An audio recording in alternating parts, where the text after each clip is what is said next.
Hi, everybody. My name is Denise, and I am a former member of the Redeemed Outreach Program for Women. They say that seeing is believing, so I decided instead of writing out my testimony, I would do a video testimony to kind of help out the ministry. I went into the program August 21st, 2010, tore up from the floor up, depressed, had a very low opinion of myself. Which was masked by a know-it-all attitude.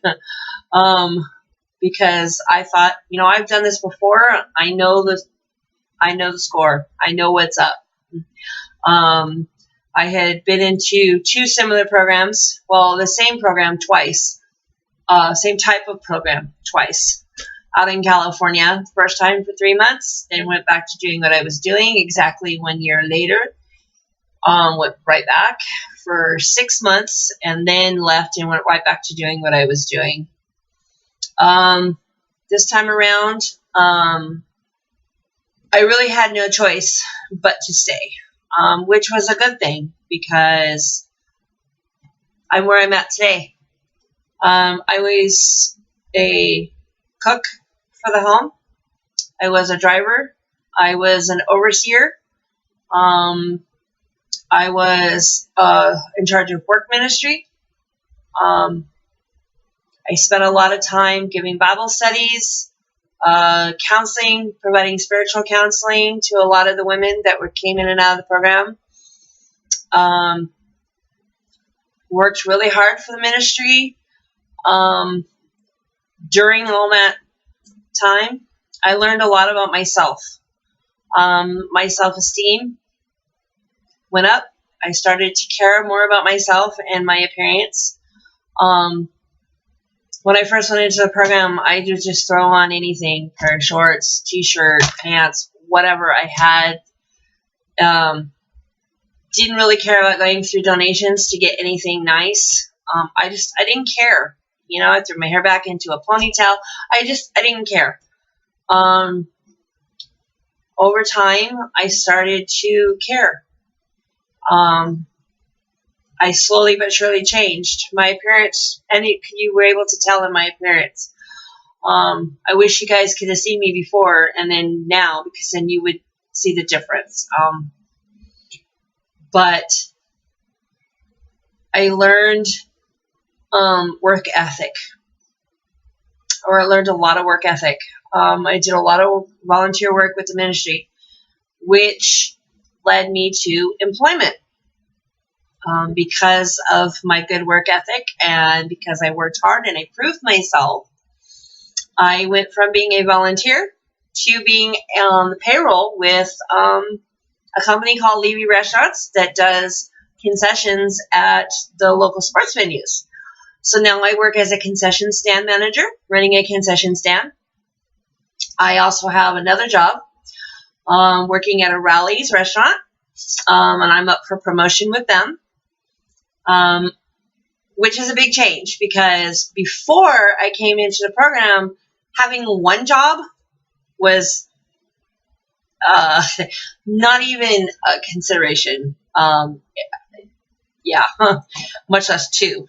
Now I have two jobs. I get up every day and I go to work. I'm on time. I work hard. And I am also in school. Back in 2013, when my marriage started to kind of fall apart, I decided that what I really wanted to do and what God's purpose for me was to be an addiction counselor, a Christian addiction counselor. So I started shopping around for schools, and God led me to Grand Canyon University after meeting some financial obligations, which God helped me to do, and surprised myself because paying bills was not something that I would do before. After meeting my financial obligations, I got my financial aid, my grants, and my loans, and I have been in school since 2014, October of 2014.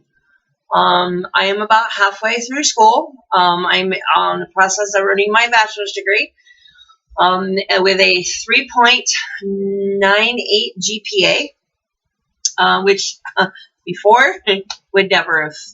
A 3.98 GPA was not something that I would have achieved. Anyway, but I owe all of this success to the program. I also have an apartment. My bed's a mess. Don't pay any attention to that. I don't like making my bed. That hasn't changed.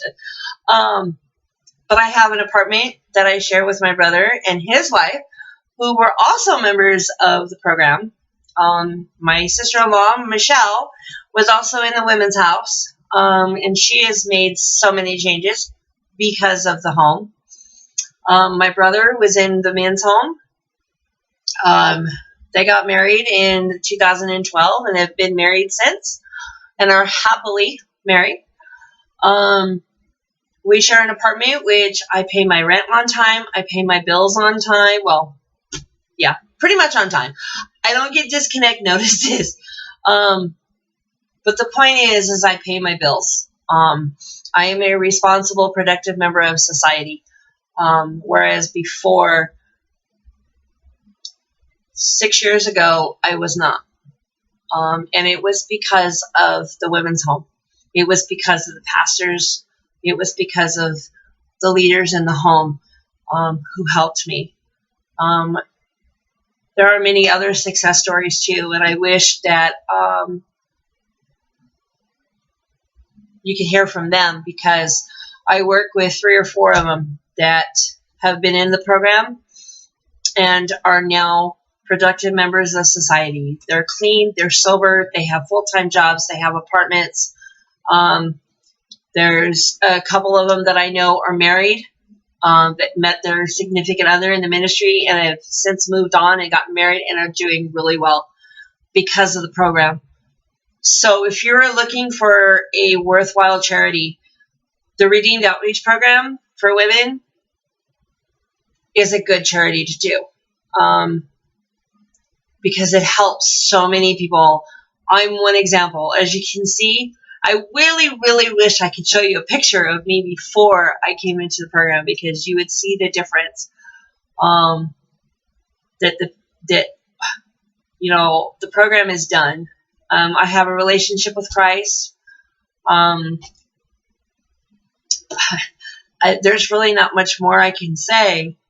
It's even if you can't, afford to give money, or you really don't feel comfortable giving money, they take donations, cleaning supplies, personal hygiene items, deodorant, shampoo, conditioner, soaps, body washes, feminine napkins. Those are always in need. You can go, Costco is a great place to go, or even Sam's Club, to buy in bulk for a relatively cheap price that you can buy. Yeah, all donations are tax deductible. If you ask for a receipt, they will be more than happy to give you a receipt. But it is a worthwhile program, because not only, the tax deductible thing, but it makes you feel good because you are helping people. There's a lot of people out there. There's a lot of homeless people out there. When we were in the ministry, one of the things that we did was we served the homeless people breakfast in the morning. And I remember going to what we call Breakfast Club. And there are so many people out there that are homeless. And you get, one thing that I've noticed is being homeless is that people tend to, after a while, become hopeless. They don't have any hope of ever getting off the streets. And they become depressed and they just give up. It would be nice for them to be able to have a place to go. There's not a whole lot of ministry or homes out there for women. The majority of them are for men. And if the Women's Redeemed program has to close its doors because it cannot financially stay open, it would be a sad thing, because there are so many women that it can help. I'm one. I'm an example. Anyway, I hope that this helps, and I hope that you've learned something from my video testimony. I hope I've made an impact. Feel free to ask questions in the comments to my video. If you have any questions about anything, you want to know anything about me or the program, please feel free to ask. I will answer any questions that anybody has. And I'm doing this because I want to give back. That home saved my life. It was my last chance. And if it had not been there, I don't know where I'd be right now. So, anyway, thank you and have a good day. God bless.